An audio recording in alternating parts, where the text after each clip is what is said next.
जय खाटू श्याम। आज मैं आपको खाटू श्याम भगवान की बहुत प्यारी सी कहानी सुनाने जा रही हूँ, अमृत कथा। साथ दीजिएगा और ध्यान से सुनिएगा। सुनो सुनाए ये बात सियानी, कैसे बने ये शीश के दानी। क्यों दिया था ये शीश दाने में, क्यों कहलाए ये अमर बलिदानी। हारे का तू है सहारा सांवरे, हमने भी तुझको पुकारा सांवरे। और ये कथा शुरू होती है उस महाभारत के युद्ध से जो कौरवों और पांडवों के बीच में हुआ। कौरवों की रखवाली नारायणी सेना कर रही थी और पांडवों की खुद नारायण भगवान कर रहे थे। कौन है ये खाटू श्याम?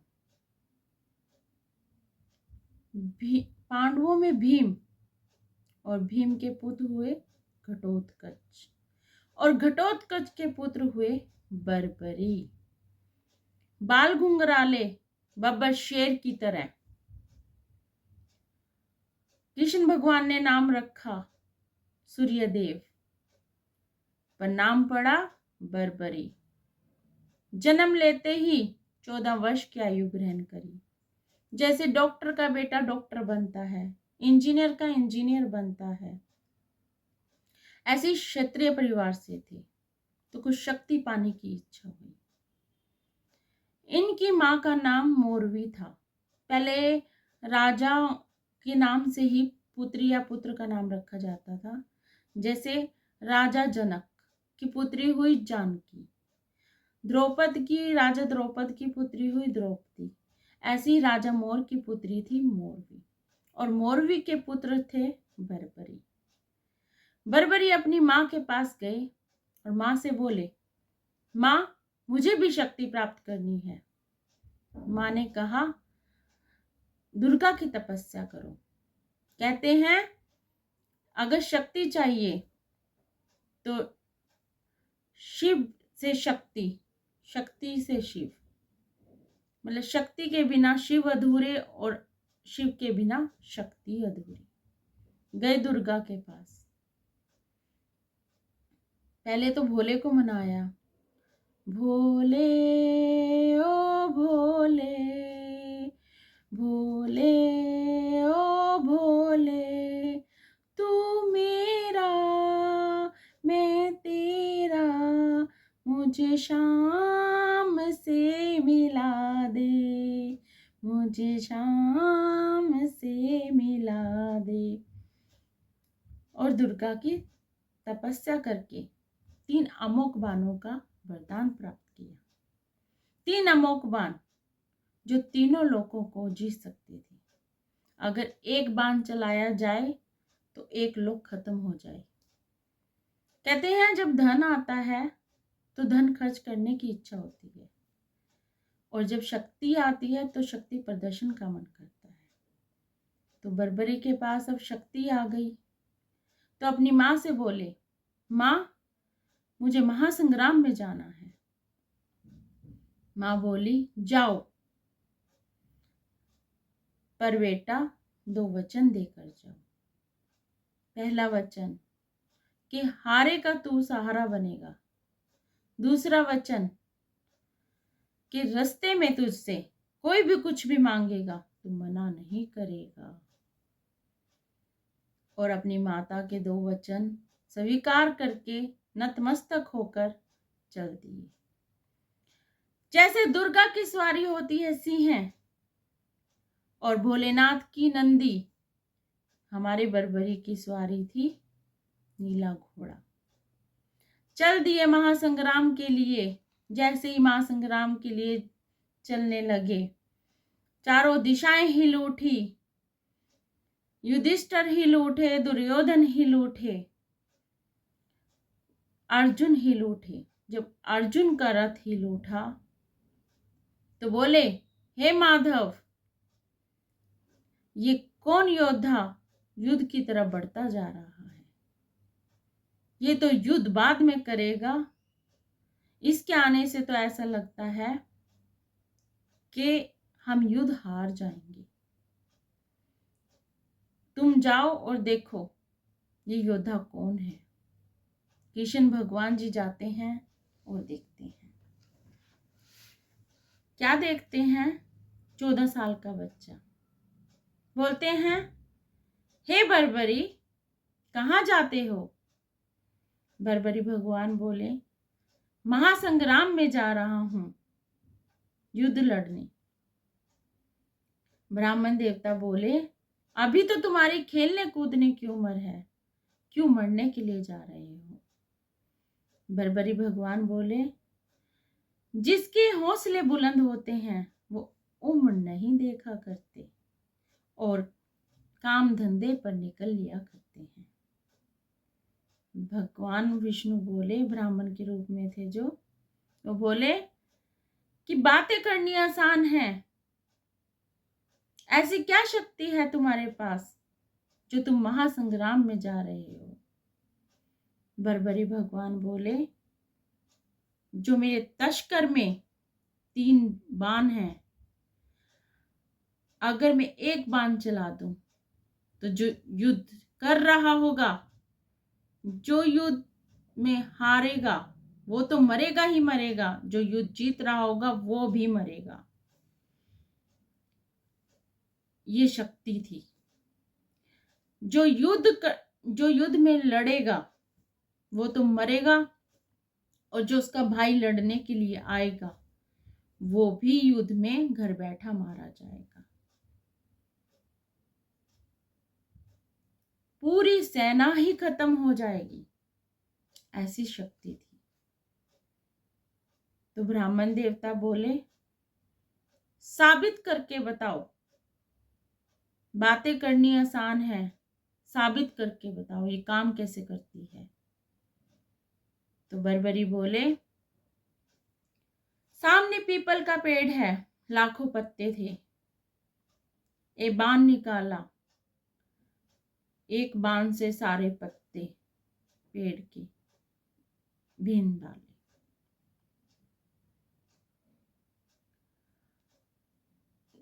तो ब्राह्मण देवता ने, कन्हैया ने पांडवों की मां को वचन दिया था कि मैं महाभारत के युद्ध में पांडवों की रक्षा करूंगा। तो वो देखने लगे कि अगर मैं एक पत्ता अपने पांव के नीचे दबा दूं तो क्या मैं उनकी रक्षा कर सकता हूं। सारे पत्ते भींदने के बाद वो तीर ब्राह्मण के पैर पे घूमने लगा। तो बर्बरी भगवान बोले कि हे ब्राह्मण, अपना पैर हटाइए, एक पत्ता आपके पैर के नीचे भी है। ब्राह्मण देवता ने सोचा कि अगर ये युद्ध में चला गया तो ये हर किसी को ढूंढ ढूंढ के मारेगा। तो उन्होंने कहा, हे बर्बरी, तुम युद्ध में किसकी तरफ से लड़ना चाहते हो? मेरी मां ने मुझे वचन दिया था कि तू हारे का सहारा बनेगा। तो ये कैसा वचन दिया है? ब्राह्मण देवता ने बोला, ये कैसा वचन दिया है? अगर तुम पांडवों की तरफ से लड़े तो पांडव जीतने लग जाएंगे तो कौरव हारेंगे। तुम कौरवों की तरफ चले जाओगे तो कौरव जीतने लग जाएंगे, पांडव हारने लग जाएंगे। तुम फिर पांडवों की तरफ चले जाओगे तो कौरव हारने लग जाएंगे। युद्ध का निर्णय नहीं हो पाने का। तो बर्बरी भगवान बोले, हे प्रभु, हे ब्राह्मण देवता, आप मेरे को मार्गदर्शन कीजिए कि मैं अब क्या करूं। तो ब्राह्मण देवता बोले, हे बर्बरी, कलयुग में धरती के कल्याण के लिए 3 महाबलशाली में से किसी एक के शीश की जरूरत है।